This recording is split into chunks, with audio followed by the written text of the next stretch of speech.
On the mineral-rich world of Xerix. 4.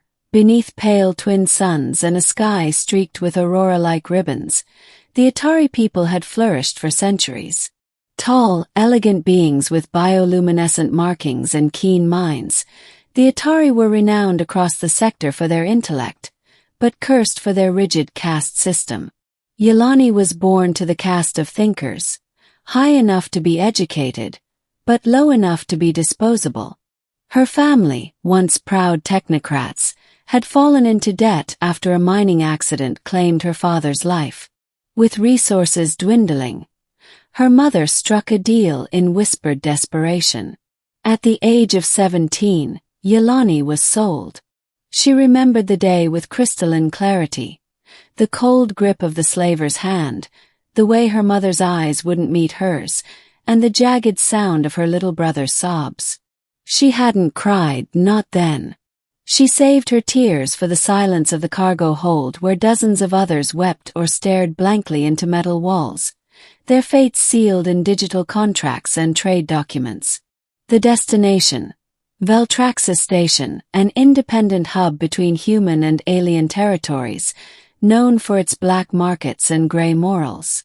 Yelani was not displayed in chains. Her species didn't sell well that way.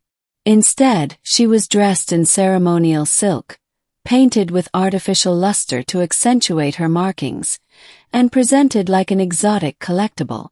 She kept her head down and her mouth shut, silently praying to gods she no longer believed in. That was when he walked in. Human. Roughly built, dressed in unassuming gear. His face was marked with faint scars that told of military past. He had no entourage, no bodyguards. Just dark eyes scanning the warehouse until they landed on her. He didn't leer like the others. He didn't ask how much. Instead, he looked at her like a puzzle. "I'll take her," he said, voice calm and clipped. The merchant blinked. "She's not cheap. The Atari are rare and she's..." "I didn't ask the price." The human transferred the credits. No negotiation. No hesitation. And just like that, her ownership changed hands. Middle. A world of gray turns to color. She learned his name was Callum Ward, a former Terran Alliance engineer who had gone independent after the war. He didn't live on Veltraxis. He didn't keep slaves. He didn't even lock her up. Free quarters. Eat what you want. "I need help on the ship, but nothing more than you're willing to give," he told her, handing her a tablet filled with language lessons and ship schematics. Yelani was skeptical.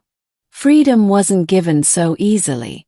But as days turned into weeks, and her tasks ranged from helping organize supplies to assisting with tech repairs, she realized something. He meant it.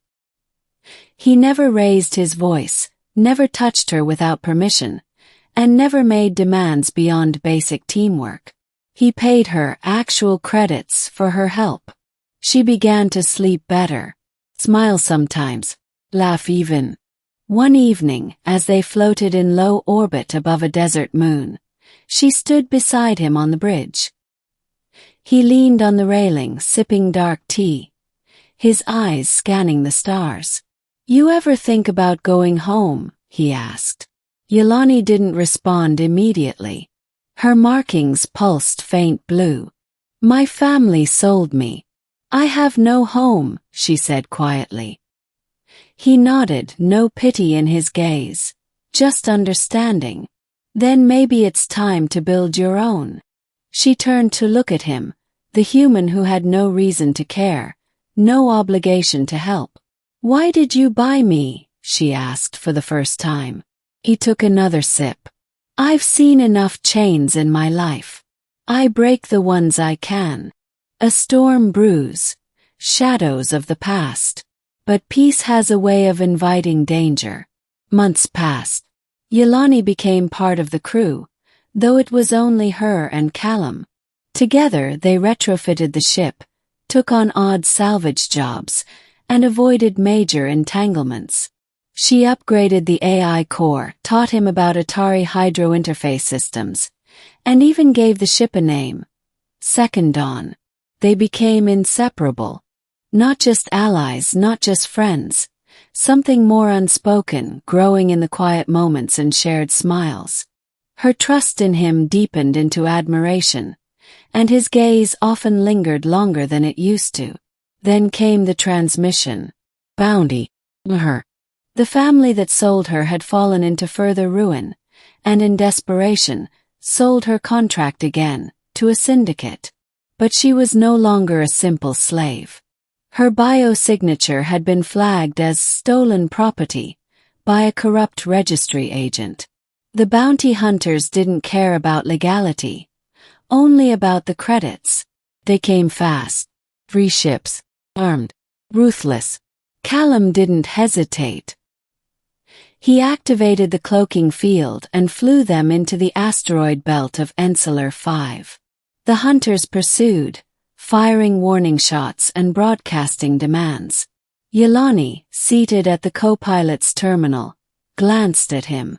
"Let me surrender. If I go, they'll leave you alone." Callum growled. "No one takes you. Ever. We might die. Then we die free." She looked at him, heart pounding.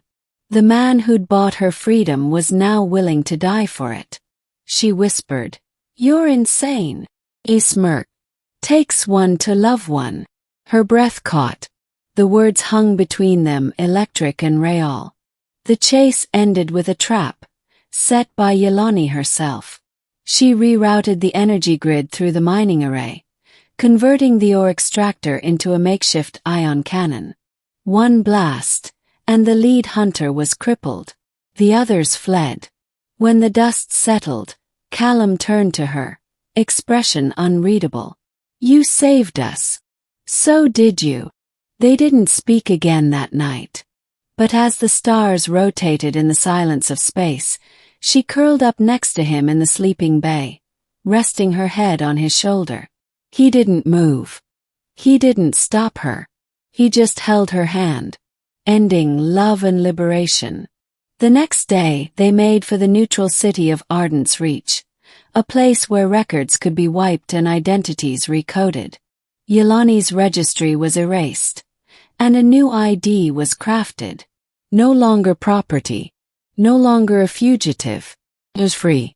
They found a small planet, green, lush, unclaimed, and set down for a while. Built a home with their own hands, solar-paneled and water-purified, nestled in a valley of blue-leaved trees and white flowers. They made a new life. One night, under the twin moons, Callum handed her a small box. Inside was a simple band, metal from the hull of Second Dawn, shaped into a ring. "I'm not asking you because I freed you. I'm asking because you changed my life. Yelani, will you stay with me? As my equal, my partner, my..." She kissed him before he could finish. And when she pulled back, her markings glowed bright violet, the Atari color of deepest joy. "Yes, human. I will." Epilogue. Years passed. The name Second Dawn became legendary, not for war but for rescue. Together they freed others. Quiet missions, subtle efforts, each one adding to the chorus of those no longer in chains. And every time someone asked Callum why he risked so much for one girl so long ago, he always gave the same answer. Because love doesn't ask if you're worth saving. It just saves you.